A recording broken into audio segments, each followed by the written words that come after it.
జై జై శంకర శ్రీరామ సార్వభౌమ కార్యక్రమానికి స్వాగతం సుస్వాగతం. శ్రీరామచంద్రుని సార్వభౌమత్వాన్ని మనకి వివరించడానికి విచ్చేసినటువంటి డాక్టర్ మల్లంపల్లి మల్లికార్జునరావు గారు న్యూఢిల్లీలోని సాక్రిఫైస్ అనే అంతర్జాతీయ సంస్థకి అధ్యక్షులుగా వ్యవహరిస్తున్నారు. వీరు గత 30 సంవత్సరాలుగా శ్రీమద్ రామాయణంపై పరిశోధనలు చేస్తూ ఇతర దేశాల వారితో కోఆర్డినేట్ చేస్తూ ఉన్నారు. మరి ఈరోజు వారి ద్వారా మరిన్ని విశేషాలు రామాయణం గురించి, శ్రీరామచంద్రుని సార్వభౌమత్వం గురించి మనం తెలుసుకుందాం.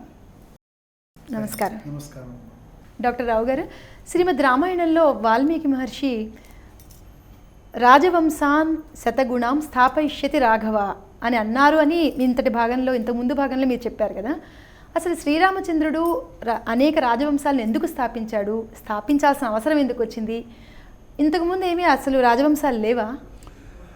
ఇదే ప్రశ్న మీతో పాటే శ్రోతలకు కూడా వచ్చి ఉంటుందని నేను భావిస్తున్నాను. నిజానికి ఈ ప్రశ్నకు సమాధానంగా శ్రీరామచంద్రునికి జన్మకి కొంచెం ముందు నేపథ్యం మనం పరిశీలించాల్సిన అవసరం ఉంటుంది. శ్రీరామచంద్రుని అవతారం కన్నా ముందుగా తీసుకున్నట్లయితే మనకి పరశురామ అవతారము అనేటువంటిది విష్ణువు యొక్క అవతారాల్లో ఒక భాగంగా పౌరాణికులు చెప్తారు. దశావతారాల్లో ఆ విధంగా పరశురాముని చరిత్ర శ్రీరాముని చరిత్రకి కొంచెం ముందుగా ఉంటుంది. పరశురాముడు ఏదో ఒక కారణం మూలంగా తన తండ్రికి తన తల్లికి జరిగిన అవమానానికి ప్రతీకారేచ్ఛగా అతను భూమండలం మీద ఉన్నటువంటి రాజవంశాలన్నిటినీ సమూలంగా నాశనం చేస్తాను అని ప్రతిజ్ఞ చేయటమే కాకుండా 21 సార్లు భూమండల ప్రదక్షిణం చేసి అన్ని దేశాలలో ఉన్నటువంటి రాజులని యుద్ధానికి ఆహ్వానించి యుద్ధరంగంలో వారందరినీ సంహరించడం జరిగింది. అంటే రాజవంశాలలో రాజ్యము చేయగలిగినటువంటి శక్తి కలిగినటువంటి రాజులందరూ భూమండలం మీద నశించారు. ఇక ఎవరున్నారు భూమండలం మీద అంటే ప్రజలున్నారు. క్షత్రియులలో శక్తి కలిగిన వారందరూ కూడాను ఆయన చేతుల్లో నశించారు. ముఖ్యంగా రాజ్య కుశలురైనటువంటి రాజులందరూ కూడాను ఆయన చేతిలో నశించారు. చిన్నపిల్లలు రాజకుమారులు లాంటి వాళ్ళు ఉన్నారు, కానీ వారికి రాజ్యం ఎలా చేయాలో తెలియదు. ఆ రాజవంశం పతనమవుతుందో వృద్ధి చెందుతుందో తెలియదు. ఆ రాజకుమారులకి సరైనటువంటి శిక్షణ ఉంటే ఆ రాజ్యవంశాలు సరిగా అవుతాయి, లేకపోతే కాదు. అలాంటి సమయంలో శ్రీరాముని యొక్క జన్మ జరిగింది. ఓ, ఇప్పుడు నాకు అర్థమైంది, ప్రశ్నకి జవాబు దొరికింది.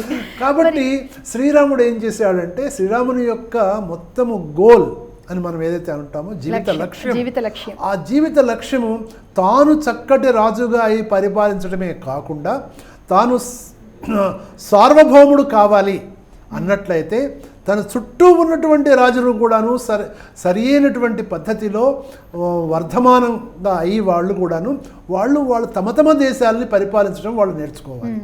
కాబట్టి వాల్మీకి మహర్షి రికార్డెడ్ ఎవిడెన్స్గా మనకి ఇక్కడ ఏం చెప్పారంటే ఈ శ్లోకంలో రాజవంశాన్ శతగుణాన్ వర్ధయిష్యతి రాఘవ, రాఘవుడైనటువంటి శ్రీరామచంద్రుడు 100 కొలది రాజవంశాలని భూమండలం మొత్తం మీద కూడా వర్ధయిష్యతి స్థాపయిష్యతి విధంగా కేవలం స్థాపించడమే కాకుండా వాళ్ళందరినీ కూడా పెంపు చేసి వాళ్ళందరినీ తన ఏలుబడిలోకి తన సార్వభౌమత్వంలోకి తీసుకువచ్చి ప్రపంచం మొత్తాన్ని సుభిక్షం చేయాలి. చూడండి, ఒక ఇంట్లో మీరు పరిశుభ్రంగా మీరు చెప్పిందే నాకు మైండ్లోకి వచ్చింది. పిల్లల్ని కన్న తర్వాత వాళ్ళని చక్కగా మంచి పోషణతో పెంచి వాళ్ళకి మంచి విద్యాబుద్ధులు నేర్పించి పైకి ఎలా తీసుకొస్తారో అదేవిధంగా శ్రీరామచంద్రుడు రాజవంశాలను ఏర్పరిచి వాళ్ళందరినీ కూడా వాళ్ళకి పరిపాలనా దక్షత ఎలా ఉండాలి అనేది ఆయన నేర్పించారు. నిజం, సరిగ్గా చెప్పారు. ఈ విధంగా ఒక రాజు యొక్క కర్తవ్యం ఏమంటే తన రాజ్యంలో ఉన్నటువంటి ప్రజలందరి యొక్క సుఖశాంతులు అభివృద్ధి చూడాలి.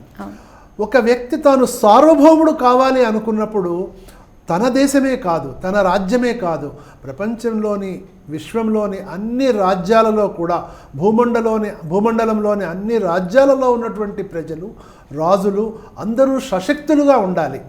ఇదే మన భారతీయ ధర్మం ఏదైతే ప్రబోధిస్తుందో లోకా సర్వే సుఖనో భవంతు అనేటువంటిది శ్రీరాముడు చేసి చూపించాడు అక్కడ. ఈ విధంగా ధర్మాన్ని రక్షించు, అదే నేను రక్షిస్తుంది.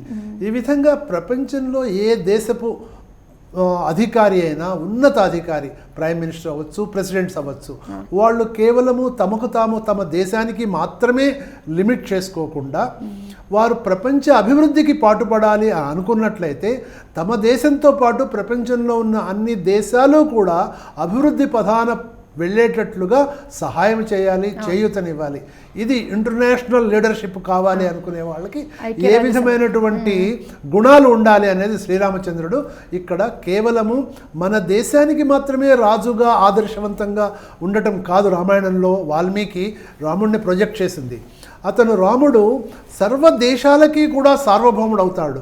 సార్వభౌముని యొక్క గుణగుణాలు ఏ విధంగా ఉండాలి అంటే అతను ఆ భూమండలం మీద ఉన్నటువంటి అన్ని రాజ్యాల రాజులని కూడాను తనతో సమానమైనటువంటి స్థాయిలో అన్ని విషయాలలో కూడా ధర్మాన్ని రక్షిస్తూ వారందరూ కూడా తను ఏ విధంగా జీవన యాత్ర చేస్తున్నాడో అదే విధమైనటువంటి జీవన యాత్ర మిగతా రాజులు కూడా చేయటం కోసం తాను రాజవంశాలను స్థాపించి వారందరినీ కూడా పెంపొందించాడు అనేది ఈ శ్లోకంలో అర్థమమ్మా. వాల్మీకి ఈ విధంగా మనకి చక్కగా శ్రీరామచంద్రుణ్ణి కేవలము ఒక రాజ్యాధినేతగా కాదు, సర్వం సహా భూమండలానికి సామ్రాట్టుగా ప్రతిష్ఠించడం కోసం బాలకాండలో మొదటి సర్గలోనే మనకి చక్కటి అదే మన కార్యక్రమం శీర్షిక కూడా శ్రీరామ సార్వభౌమ. అవును.